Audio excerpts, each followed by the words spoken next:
We're parents, teachers, and educators, and like you, we're passionate about restoring our culture for Christ. This is Veritas Vox, the voice of classical Christian education. Hello again. Thank you for joining us on Veritas Vox, the voice of classical Christian education. Today, Laurie is with us, my wife, and we're going to talk about the origination or the beginnings of Veritas Press. What's your recollection? Wow. I think my earliest recollection is our oldest son had been at a prep school in Orlando, and we had chosen that school over a Christian school because I had gone to a large Christian school, but it was a school that was pretty sheltering, and I just watched so many of my classmates go off to college and fall far from God. And so I knew that at that point I was thinking, I really don't want our children in a Christian school. You'd come out of public education, so it seemed like the best option was a prep school. And we put them there thinking that we would teach them a Christian worldview at home, they would get it at church, and that school would just be this thing that was out there that they got their education. But didn't take long till our oldest was in first grade, and we encountered an issue that was something that we realized worldview couldn't be separated. Yeah. And so you take it from there. Well, yeah, so the school sent something home that got us thinking, and I called our friend R.C. Sproul and asked him to help us reason through this. And he gave us a book to read called Recovering the Lost Tools of Learning. And it was eye-opening. The first section of it helped us understand that we had a really faulty view of education, that education couldn't be separated from worldview. It couldn't be separated from what we believed about the world. Well, the idea, and Deuteronomy is pretty clear about that. Yeah, Deuteronomy 6 is quite clear. It's just talking about when you wake up and when you go to sleep and during the day as you're walking, that there really isn't a time that you shouldn't be teaching your children. Well, it matters who writes history. Right. The perspective on it will be influenced. And so the idea of thinking that education is morally neutral and that we add our worldview to it. And there are classical educators out there that have operated that way, and we think that it's a faulty view. And so, and the reason we think that is it started with reading Recovering the Lost Tools of Learning and saying, wow, this is completely different. The book also was influential in the sense that it helped us understand that Christian education didn't need to be academically inferior. In fact, everything about it made it possible for it to be not only as good or better, but also honest, completely honest about the world in which we live. I've said many times in recent years that if you Google the 10 most important events in history, you won't find anything about Jesus Christ in there. And there's no doubt in anyone's mind that regardless of what you think about him or who he is, that his appearance on earth has been of the top 10 in the top 10 of historic events. So that was an important thing. So tell us what happened after we read Recovering the Lost Tools of Learning. I got a hold of the book before Marlin because he was out of town. I was on a business trip, which was really a fateful problem for us. And I stayed up all night reading the book. For those of you who know anything about me, you know that reading is my passion. And so I started it and couldn't put it down, because one of the things that did captivate me was what Marlin talked about, was that Christian education did not have to be academically inferior.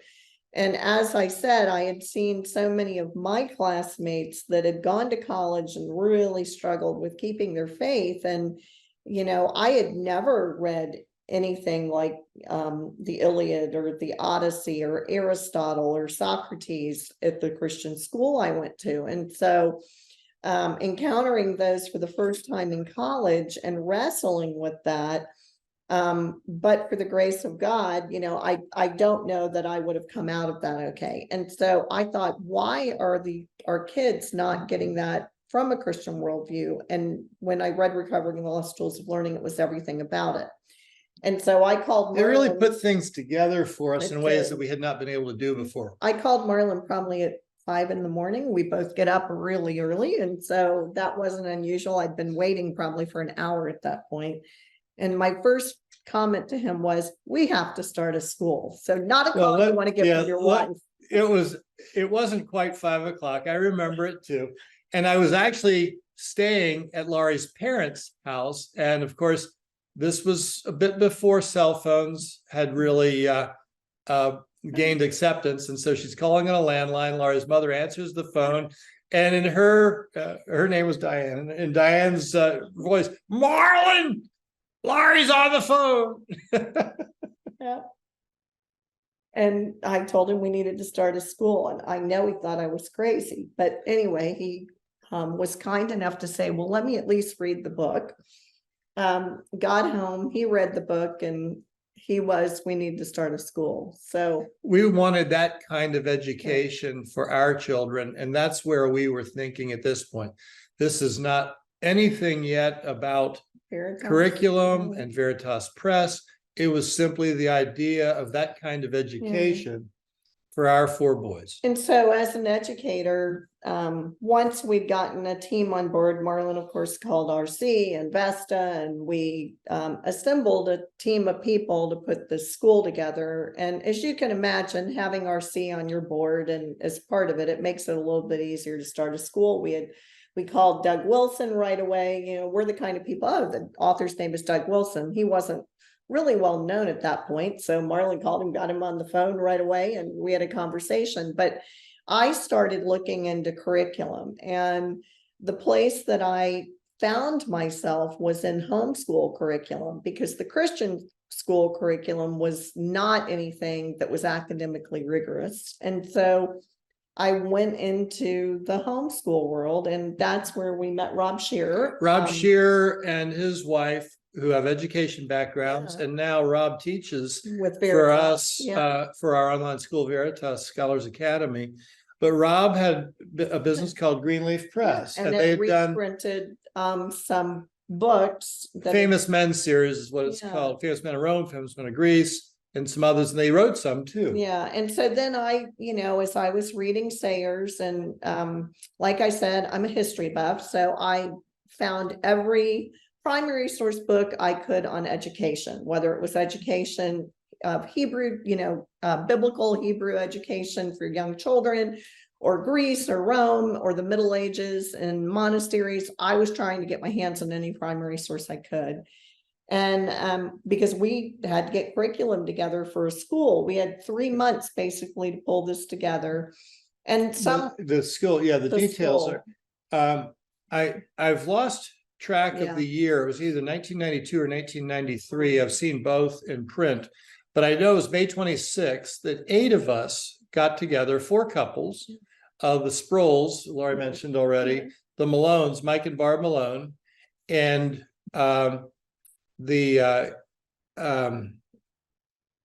out here, the other couple. Oh, the Ingrams, Bob and Margene Ingram. And then Laura Grace Alexander joined us later, but on May 26th, we discussed the idea of starting a school. Yeah. And it just took a few minutes before we said that's what we're going to do. And the rest of the night then was spent planning the start of that school. The school was named the Geneva School. And it opened exactly 3 months later on August 26th, either of 92 or 93. And as I looked at education of Hebrew children, one of the things I realized was God talked in stories, and they told stories to their children, and they told chronological stories to their children so that their children could understand God, who he was and what he did. And I thought, well, what we really need, if kids need, I already had bought into the whole grammar stage, dialectic stage, and rhetoric stage. That made sense to me as an educator. And so we were starting off with the grammar age children at our school, elementary. And I thought, well, if they need to memorize and we want to teach them an integrated worldview of history, then we've got to start with creation and take it to today. If you don't know, I'm the creative, Marlin's the analytical thinker. Well, even more so, I'm a businessman and had a business, a real estate investment business. That went in the, Well, yeah, the drawer, the file drawer. statement that that I commonly will say is that Veritas Press, when it got started, ate my real estate investment business, and it ended up in a file drawer. And that's a little bit of an exaggeration, but Veritas Press really did come about very quickly. And we'll get to some of that in just a moment.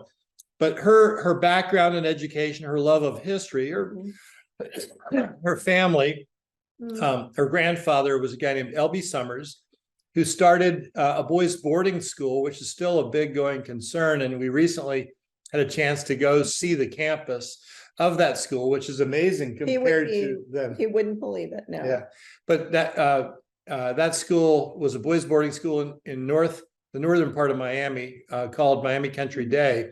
So her mother, her grandfather, were all involved in education, but I was not an educator. But as we got together talking around education, her creativity and my ability to think in terms of systems have really been complementary things for Veritas, but we'll get into that in just a moment. So we're starting the Geneva School in the summer, and like you can imagine, having RC to be involved to speak at parent nights was a really helpful thing, and it really did help us recruit. I think we had 38 students to start the year. That's right. Yeah. So tell us about that first year, and especially with an emphasis or thinking about Veritas. You want to talk? And Michael? Yeah, go ahead. Yeah, Michael Eatman, who also works with Veritas now, is probably the most gifted educator that I know. Came on board. He was at seminary at RTS, Reformed Theological Seminary, and we had combined classes, and I remember those days. A friend of mine, Jeanette Bourne, we were just talking about this. We were trying to pull this together on a shoestring, and so we were buying used furniture. And I remember, we showed up, and she and I were talking, these look horrible, these desks. We can't have these children in this, because most of the people were coming from a prep school that were coming into this school. So we're painting into all wee hours of the night. And like I said, I'm a creative. So the classrooms had to be exciting and interesting. After all, we're in Orlando. Guess what, guys? Disney's what our kids are used to looking at. So we were able to get some people that were at the school. Disney talent came and helped create environments for us. It was pretty cool. Quickly set up these rooms, where, if they were in second grade, they were walking into all, what looked like ancient Egypt. And it was just, those were really the amount of hours that went in. Parents worked hard, and we were ready, and we opened. And I look back now and think that actually was probably the best year that we had, because everybody was so unified and excited to start this. Everybody knows what classical education is now. They did not know. There was a lot of educating going on. There was a lot of educating, and we were trying to figure it out as we went. I got to know Brenda Shirley that first year, and because Shirley grammar was something I stumbled upon, and I went, oh my goodness, this just makes sense for. Well, I think the folks at Logos School were the ones that introduced us to Shirley grammar. I don't remember.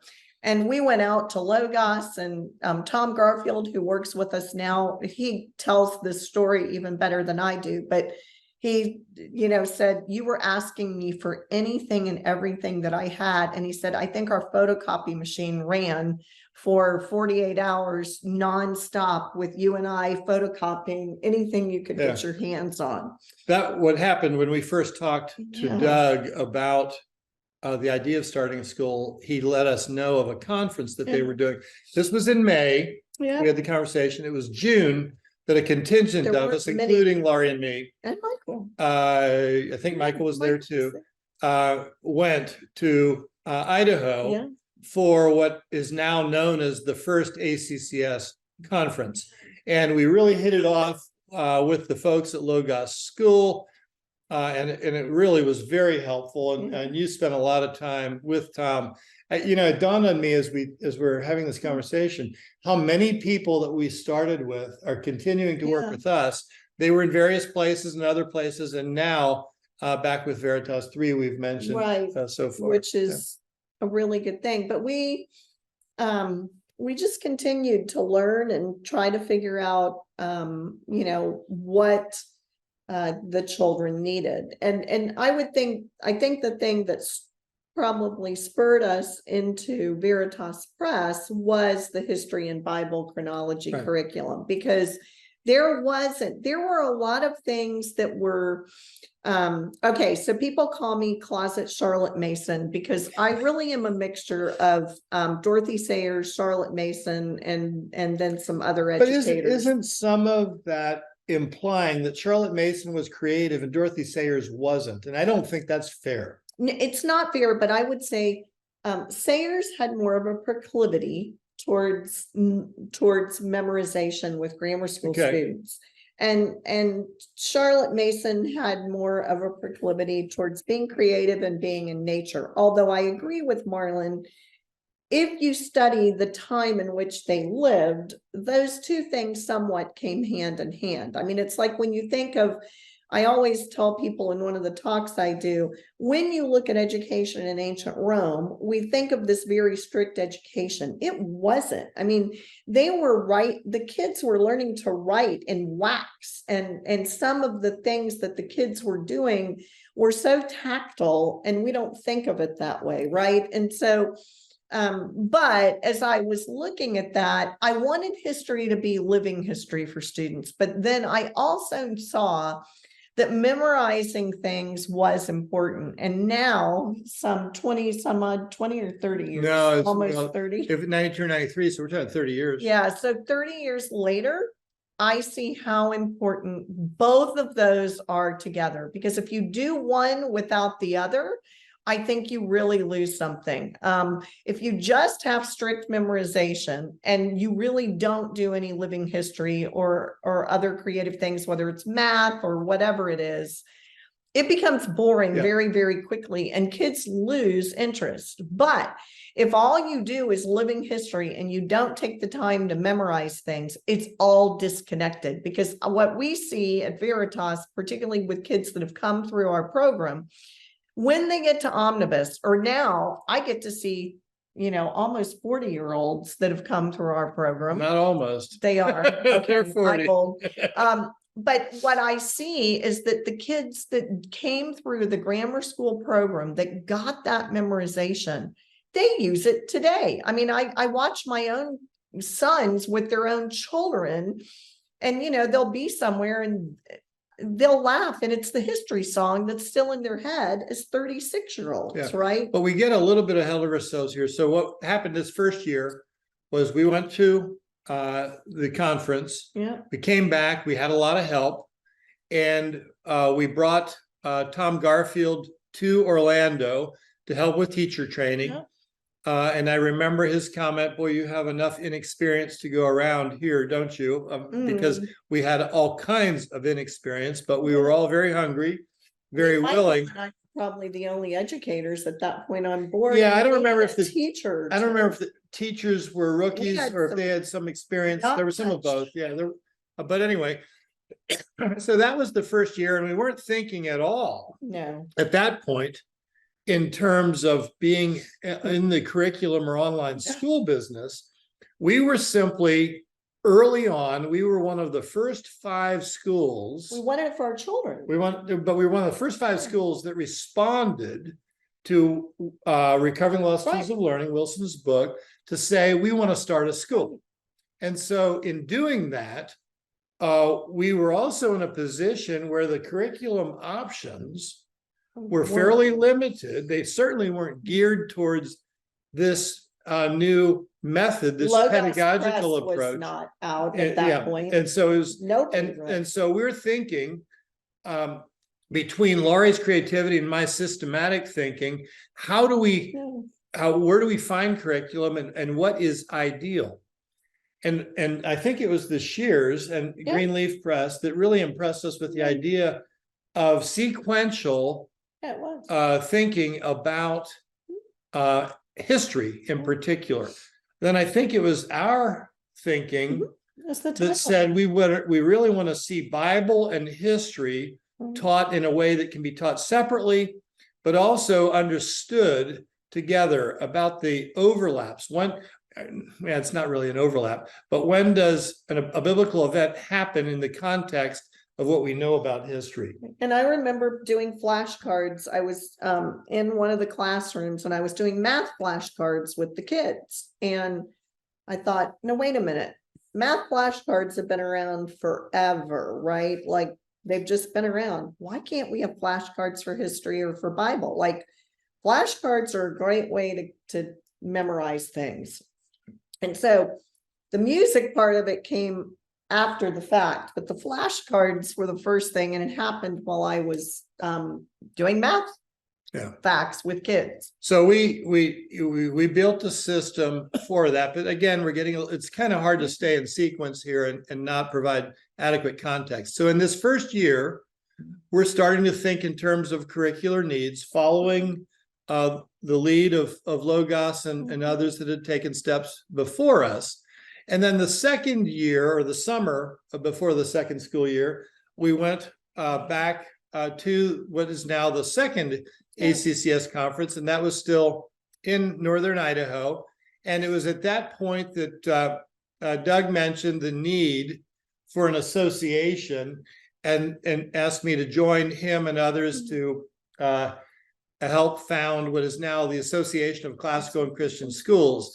And that then led into becoming more familiar, and both of us involved in many different places with helping other schools start. I estimate that sometimes I went and you didn't, but and sometimes we went, and sometimes our kids went, and they would participate in showing how the education was coming together for them. But it was the beginning of ACCS at that point. So now we're thinking more in terms of what's needed. And that was how we then developed the idea of history in sequence from creation to present, Bible in chronological order, getting familiar with all the books of the Bible. And of course, everybody knows the Bible doesn't appear to us in chronological order, but understanding it in chronological order is a very helpful thing. So then to talk a little bit about how that developed, it was technically in 1996 that Veritas Press was incorporated and founded. But talk about the steps that led up to that with conferences and other curriculum that we started helping provide. At that point, though, we had, how old was James? We had a, 7-year-old? Well, he was in second grade in the first year of school. 7-year-old, a 6-year-old, let's say a 5-year-old and a 4-year-old, okay? Because we have.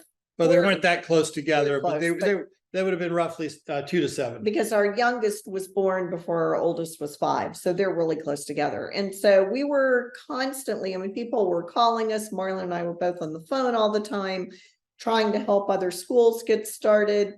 We found Logos was using Saxon Math, so we started using it. I was helping people with that. Shirley Grammar, I got to know Brenda Shirley. We were helping get people into that. We were starting to put the history and the Bible curriculum together. Latin was very pieced together at that point. Canon sort of had a product, but not really. And so this was very much at the beginning a word of mouth. So we were just spending time talking to people. And my parents said to us, have you ever really thought about the fact that maybe God is calling you to do this? I joke, Marlin was spending more time helping people, like volunteering, helping people than he was doing our actual business. And so my parents just, approached us and said, if you really thought about the fact that maybe God is calling you to do this. And slightly before that, and I think this was the observation that your parents made, we'd gotten to know the curriculum providers, the relationship with Brenda Shirley. She actually came to Orlando to help with teacher training for the first year of the Geneva School. And we got to know just a little bit, John Saxon Yeah. before his passing. Yeah. Of course, the Shears were involved in history curriculum, and there were other Got providers to know Steve that we Deming got to know, through Steve Deming, Matthew C. C. And so that's, your parents observed that Yeah. and suggested it. And my first reaction was, I'm not really interested in this being more than a hobby business for the history and Bible curriculum that we were already working on, but gave that further thought. And your parents were kind enough to say, if you want to do this, you want to do it, let us know what you need. We figured the place to start was to create a catalog. And it was 1996 that we were talking about the history and Bible, but 1998 was our first real catalog. We had a little brochure for the prior year, but the first real catalog was in 1998, and they agreed to provide the capital to help fund that. And so that was the beginning of Veritas Press, that first catalog. This is probably a good stopping point. We'll do a second episode and talk about the first summer of Veritas Press, which gets me laughing a little bit. You do want to come back for that, because that is definitely a funny story. Folks, you've been with us for Veritas Vox about the foundation of Veritas. We look forward to seeing you next time.